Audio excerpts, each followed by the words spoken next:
Good morning dear student. आज हम class 6 subject science lesson first भोजन के स्रोत शुरू करने जा रहे हैं। आप सभी का Raj sir Nokha education YouTube channel पर आप सभी का हार्दिक स्वागत और अभिनंदन है।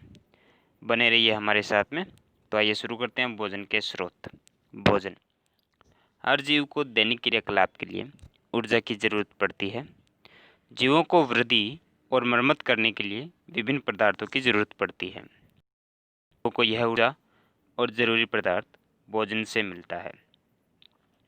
यानी कि आपने देखा होगा, जब आप खेलने जाते हैं और खेलने के बाद में आप थक जाते हैं तो आप सीधा घर पर आकर के भोजन करते हैं। भोजन करते ही आपके अंदर एक नई स्फूर्ति, एक नई ऊर्जा का संचार होता है। तो भोजन करने से प्रत्येक जानवर, पशु पक्षी, पेड़ पौधों में ऊर्जा का संचार होता है। अब भोजन की विविधता कौन कौन सी होती है, यानी कि भोजन कितने प्रकार से होते हैं, यानी भोजन विविध प्रकारों के होते हैं। हमने देखा होगा हमारे घरों में सुबह अलग भोजन बनता है, शाम को अलग भोजन बनता है, दोपहर को अलग नाश्ता बनता है, मॉर्निंग में अलग नाश्ता बनता है। यानी कि भोजन विभिन्न प्रकार के होते हैं। तो भोजन के विविध प्रकार, हम विविध प्रकार के भोजन का इस्तेमाल करते हैं, जैसे चावल, रोटी, सब्जी, अंडे, मिठाई और नाना प्रकार की चीज़ें। अब भोजन के सह घटक कौन कौन से होते हैं? तो किसी भी पकवान को पकाने के लिए जिन चीज़ें हैं उन्हें उस पकवान का सह घटक कहते हैं। मान लीजिए आपको हलवा बनाना है, आटे का हलवा बनाना है, तो सबसे पहले आपको गेहूं का आटा, चीनी, घी, पानी, ये सभी सामान हलवे के क्या कहलाए? सह घटक कहलाए। तो किसी भी खाद्य पदार्थ को बनाने के लिए दो या दो से अधिक सह घटकों की आवश्यकता होती है, ज़रूरत पड़ती है। अब मान लीजिए एक उदाहरण लेते हैं चावल का, जो कि सबसे सरल खाना बनाएं तो सबसे सरल कौन सा चावल है? कैसे हैं? तो आपको कच्चे चावल लेने हैं और पानी लेना है। अब कच्चे चावल और पानी को हम क्या कहेंगे? चावल का सह घटक कहेंगे। उसी प्रकार से हमें सब्जी बनानी है, यानी कि तरकारी बनानी है। तो तरकारी बनाने के लिए हमें सब्जियां, पानी, नमक और मसालों की ज़रूरत पड़ेगी। तो इसे हम क्या कहेंगे? ये सभी सब्जी के सह घटक कहलाएंगे। कौन कौन से? सब्जियां, पानी, नमक और मसाले। आगे हम देखें तो भोजन सामग्री के स्रोत कौन कौन से होते हैं और भोजन हमें कहाँ कहाँ से प्राप्त होता है? तो भोजन हमें जंतुओं से प्राप्त होता है, पादपों से प्राप्त होता है। पादपों से हमें भोजन कौन कौन से प्राप्त होते हैं? तो पादपों से हमें चावल, गेहूँ, सब्जियाँ, फल आदि मिलते हैं। अब हम पादप के कौन कौन से भागों को खाते हैं, कौन कौन से अंगों को खाते हैं? तो हम पादप की जड़ों को खाते हैं, पादप के तने को खाते हैं, पादप की पत्तियों को खाते हैं, पादप के फूलों को खाते हैं और पादप के फलों को खाते हैं। यानी हम पादप के सभी भागों को ग्रहण करते हैं। अब हम कौन कौन से पादप की क्या क्या चीज़ें खाते हैं वो हम देखते हैं। तो पहले हम देखते हैं जड़ें।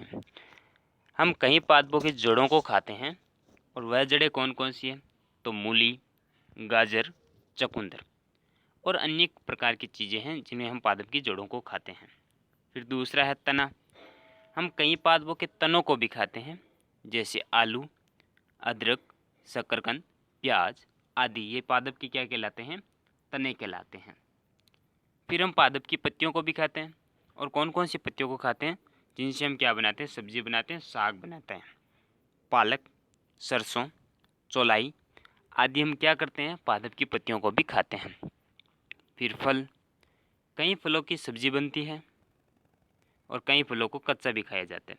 अब फलों की सब्जी बनती है, यानी कि हम उन्हें फल कहेंगे, सब्जी नहीं कहेंगे। जैसे आम, अमरूद, सेम, नारंगी आदि को हम कद्दू, लौकी, भिंडी, बैंगन, टमाटर आदि को हम क्या करते हैं? सब्जी बना करके भी हम क्या करते हैं? खाते हैं। अब बीज क्या होते हैं? तो चावल, रोटी हमारे भोजन के मुख्य अंश होते हैं। चावल धान के बीजों से मिलता है और रोटी के लिए हमें गेहूँ के बीजों का इस्तेमाल करते हैं।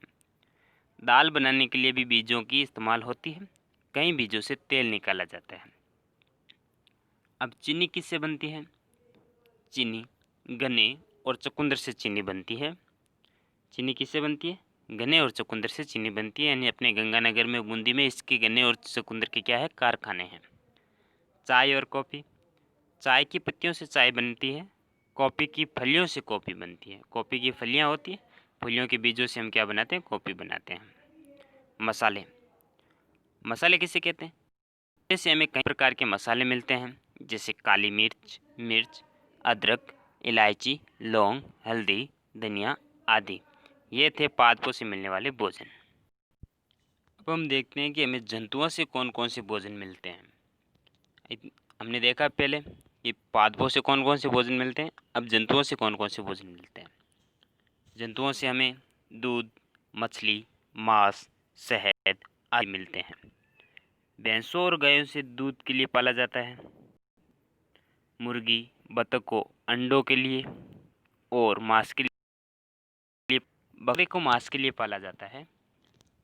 अंडे और मांस से भरपूर प्रोटीन मिलता है।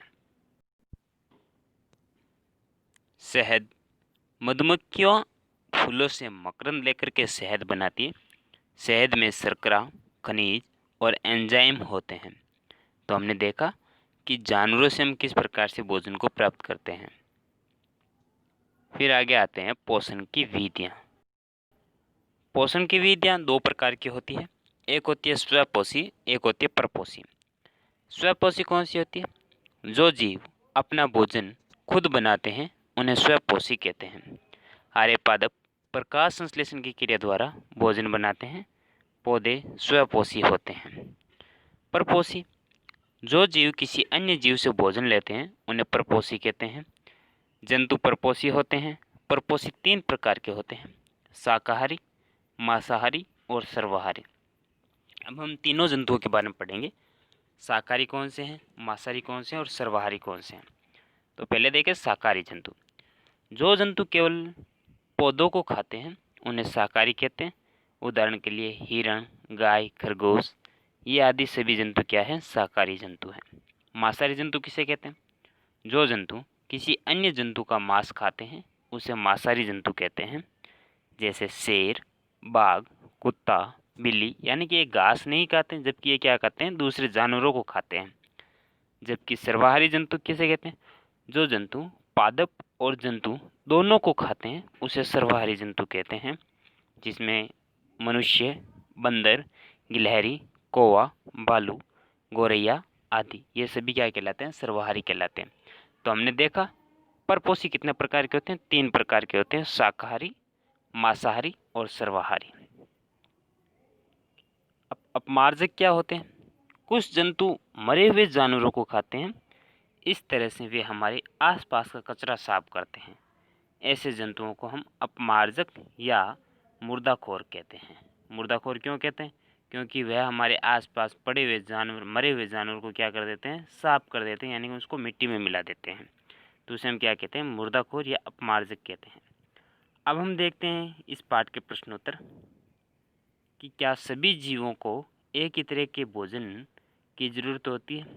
नहीं, क्योंकि हमने अभी देखा था कुछ शाकाहारी होते हैं, कुछ मांसाहारी होते हैं और कुछ सर्वाहारी होते हैं। तो सभी जीवों को एक ही तरह के भोजन की ज़रूरत नहीं होती है। अलग अलग तरह के जीवों के लिए अलग अलग तरह के भोजन की ज़रूरत होती है। कुछ जीव सिर्फ पौधे खाते हैं, कुछ जीव सिर्फ जानवरों को खाते हैं, कुछ जीव पौधे और जानवर दोनों को खाते हैं, जिनको हमने कितनी श्रेणियों में बांटा था, 3 श्रेणियों में, शाकाहारी, मांसाहारी और सर्वाहारी। 5 पौधे के नाम लिखो और बताइए कि इनके कौन से भाग का उपयोग भोजन के रूप में किया जाता है। तो देखिए 5 पौधे कौन कौन से, तो गाजर, गाजर का कौन सा भाग खाते हैं, जड़, मैंने बताया था आपको, गाजर, मूली, चुकंदर, गोभी यानी कि फूल, आम फल, पालक पत्ते, चना बीज और गन्ना क्या है, तना है। आलू भी तना है, अदरक भी तना है, प्याज भी तना है। अब उसके बाद देखिए कि कौन से हमें किस जानवर से मिलता है। दूध, दही, पनीर और घी हमें किससे मिलते हैं,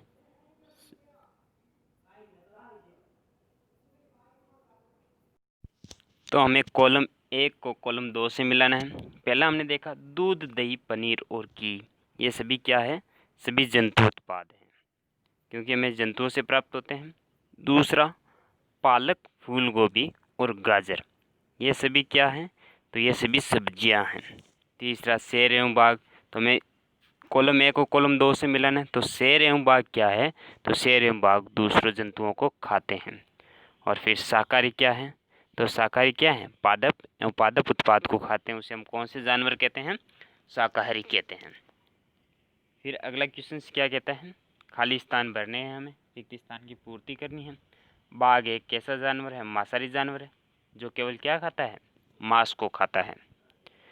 हिरण केवल पादप उत्पाद खाता है, और इसलिए इसे हम कौन सा जानवर कहते हैं, शाकाहारी कहते हैं। तोता केवल क्या खाता है, तोता केवल पादपों को खाता है, पादपों की पत्तियों को खाता है। जो हम पीते हैं, क्या पीते हैं हम, दूध, यह प्राय गाय, भैंस या बकरी से हमें प्राप्त होता है, इसलिए यह जंतु उत्पाद है। हमें चीनी कहाँ से प्राप्त होती है, हमें चीनी गन्ने से प्राप्त होती है, जो कि हमने ऊपर पढ़ चुके हैं। फिर आगे पाठ के बीच के प्रश्न हैं, जो अन्य महत्वपूर्ण प्रश्न हैं, तो देखते हैं। उन 5 चीज़ों के नाम लिखो जिन्हें हम पौधों से प्राप्त करते हैं, तो हम बता सकते हैं गेहूँ, धान, फल, सब्जियाँ और मसाले। उन 5 चीज़ों के नाम लिखो जिन्हें हम जंतुओं से प्राप्त करते हैं, दूध, मुर्गा, मछली, अंडा और मांस। 5 मसालों के नाम लिखो जिनका इस्तेमाल हम क्यों करते हैं, उन 5 मसालों के नाम हैं जिनका इस्तेमाल हम क्यों करते हैं। तो 5 मसाले हैं, कौन कौन से हैं, हल्दी, मिर्ची, धनिया, जीरा और काली मिर्च। अब इन मसालों का हम प्रयोग क्यों करते हैं, क्योंकि मसाले से हमारा खाना क्या होता है, स्वादिष्ट बनता है। और कभी कभी क्या करते हैं कि हम इन मसालों का प्रयोग किसके रूप में करते हैं, दवाइयों के रूप में करते हैं।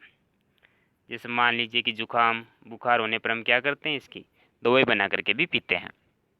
उन 5 चीज़ों के नाम लिखे जिनसे हमें खाने का तेल मिलता है। तो सबसे पहला सरसों है, मूंगफली है, तिल है, सूर्यमुखी है, सोयाबीन है। इन सभी बीजों का प्रयोग करके हम क्या करते हैं, तेल निकालते हैं। दूध से बनी किन्हीं 5 चीज़ों के इस्तेमाल को हम क्या करते हैं, तो दूध से बनी 5 चीज़ें कौन कौन सी है, दही, पनीर, घी, मक्खन और मिठाई। ये 5 चीज़ें जो हम क्या करते हैं कि इसके दूध से बना करके हम इसका इस्तेमाल करते हैं।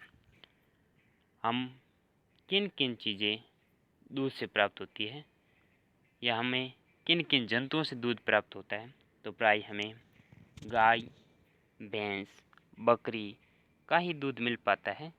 कभी कभी हम ऊँट का दूध भी इस्तेमाल करते हैं। और अपने राजस्थान में तो भेड़ के दूध का दवाई के रूप में भी प्रयोग किया जाता है।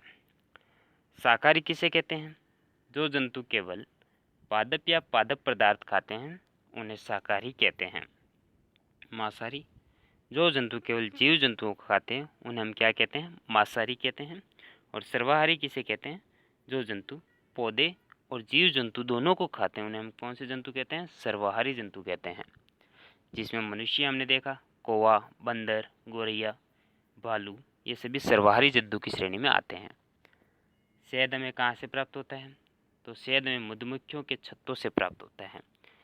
मधुमक्खी क्या करती है कि फूलों से मकरंद को इकट्ठा करके क्या किसका निर्माण करती है, शहद का निर्माण करती है। मधुमक्खियाँ शहद कैसे बनाती हैं, तो मधुमक्खियों में मकरंद, मकरंद किसे कहते हैं, मीठे रस को इकट्ठा करती है, और इकट्ठा करने के बाद उसे अपने छत्तों में जमा करती है।